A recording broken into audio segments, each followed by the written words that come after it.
जाऊया महत्त्वाच्या बातमीकडे। बातमी आहे सीएनजी पीएनजी पुरवठ्यासंदर्भातली। सध्या सीएनजी पीएनजी पुरवठ्यामध्ये कपात होण्याची शक्यता आहे।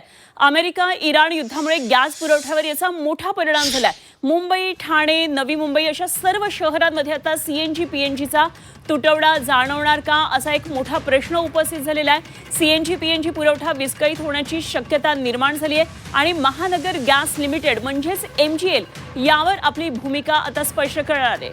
इराण इस्रायल युद्धाचा सगळा परिणाम आहे। सध्या सीएनजी आणि पीएनजीच्या पुरवठ्यावर याचा परिणाम झालेला नसला तरी कपात मात्र होण्याची शक्यता आहे।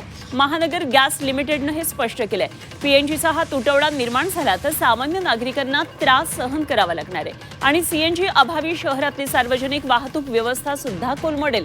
मुंबई, ठाणे, नवी मुंबई, पनवेलसह उरणमध्ये महानगर गॅस लिमिटेडतर्फे पीएनजीचा पुरवठा केला जातो।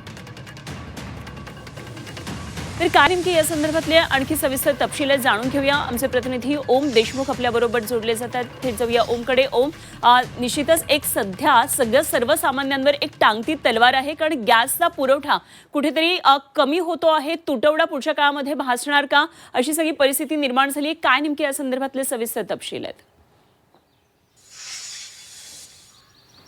देशांमधल्या युद्धजन्य परिस्थितीचा फटका कुठेतरी भारताला सुद्धा बसतोय, हे यातून स्पष्ट होते। खरं तर जे घरगुती गॅस होते त्याच्या किमतींमध्ये झालेली वाढ असेल किंवा एकंदर या सगळ्या गोष्टी लक्षात घेता आता पुढची संकटाची ही वेळ सीएनजी आणि पीएनजीच्या वितरणावर येऊ शकते असं दिसतंय।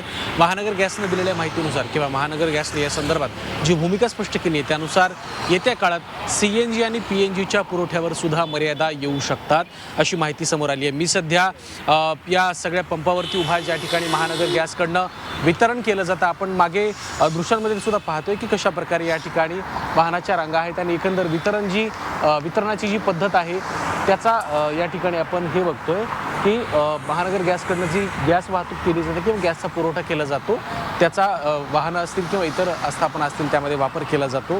परंतु कुठेतरी याच पुरवठ्यावरती येत्या काळामध्ये मर्यादा येऊ शकतात अशा प्रकारचा एक अंदाज महानगर गॅसकडनं व्यक्त करण्यात आला आहे। आपण पाहतोय की मुंबई, ठाणे, नवी मुंबई, पनवेल, उरण या भागामध्ये खरं तर महानगर गॅसतर्फे हा गॅसचा पुरवठा केला जातो आणि त्यामध्ये घरगुती वाहनं, घरगुती आस्थापना असतील, गाड्या असतील, बेस्ट बसेस, सार्वजनिक उपक्रम या सगळ्या गोष्टींचा अंतर्भाव केला जातो। या सगळ्या गोष्टींना गॅस पुरवठा केला जातो।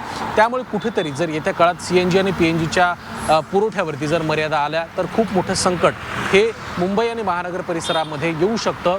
सार्वजनिक वाहतूक असेल किंवा इतर सगळ्या गोष्टी असतील त्याचा फटका सुद्धा बसू शकतो। त्यामुळे आता सरकारकडनं गॅस पुरवठ्यानंतर सीएनजी पीएनजीच्या संदर्भात काही पर्यायी मार्ग अवलंबला जातोय का?